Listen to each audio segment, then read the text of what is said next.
bahwa Joko Widodo itu tercatat dari awal sampai akhir melakukan tridharma perguruan tinggi di Universitas Gadjah Mada. Dan kami memiliki bukti-bukti, surat-surat, dokumen-dokumen yang ada di Fakultas Kedokteran. Fakultas Kedokteran, maaf, jangan keliru nanti. Fakultas Kehutanan. Jadi itu telah kami sampaikan secara secara lengkap ya. Misalnya kami memiliki ijazah mulai dari STTB dia waktu SMA, kemudian dokumen-dokumen lain termasuk proses verbal ketika ujian skripsi. Dan kami tadi juga membawa skripsi beliau juga pada kesempatan pagi tadi itu teman-temannya hadir. Kebetulan banyak sekali yang hadir, satu angkatan. Ada yang terutama yang wisudunya bersamaan itu pada hadir, dan mereka juga membawa skripsi yang juga dilihat oleh beliau-beliau, plus tadi juga mereka membawa foto-foto dokumen-dokumen ya.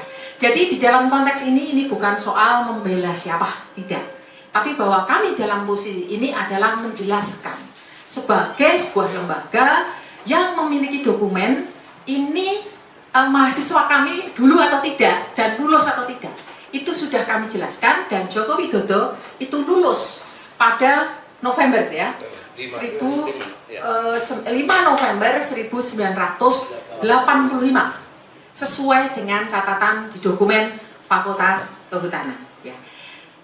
Jadi saya kira itu teman-teman, kita tidak akan masuk ke dalam polemik, terutama polemik di sosial media.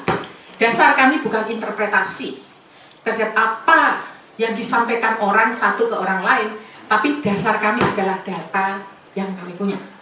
Begitu saya kira dari kami kita cukupkan ya. Kemudian kami juga sampaikan, kami punya press release apabila ada keinginan untuk kami menunjukkan data-data itu secara detail, secara telanjang gitu. Kami bertanya, kami harus, ini siapa yang paling berhak untuk membaca dokumen kami. Tidak semua orang bisa datang dan kemudian melihat semua ya. Nah nanti kami persilahkan apabila nanti kemudian ada proses pengadilan atau apapun, UGM siap. Misalnya sebagai saksi ya, kami siap. Gitu. Seharusnya UGM tidak perlu terlibat di urusan itu. Ya. Tapi nanti kita bisa bahas. Karena UGM itu yang mengeluarkan ijazah, bukan yang memalsui ijazah. Iya kan? UGM tinggal mengatakan, loh saya sudah mengeluarkan dulu ijazah ini. Gitu. Tinggal Pak Jokowi menjelaskan berhubungan sama orang yang mempertanyakan itu. Kok sampai hilang dan sebagainya. Sebenarnya UGM kan tinggal menyelesaikan, ini saya sudah selesai. Gitu aja. Silahkan kalau tidak percaya kan gitu. Tetapi sebenarnya ada yang mengatakan ini orang-orang yang yang gugat-gugat sama Pak Jokowi ini kok tidak selesai-selesai sih, sudah lewat pengadilan, lewat berkali-kali. Memang menurut saya pengadilannya tidak proporsional yang sudah ditempuh selama ini. Tidak proporsional. Iya, tidak cukup mewakili. Iya. Kalau mau sebut itu diadili oleh peradilan perdata. Perdata itu adalah konflik kontraktual antara dua pihak. Nah Pak Jokowi ini konflik dengan siapa secara perdata urusan ijazah? Nah ada kan?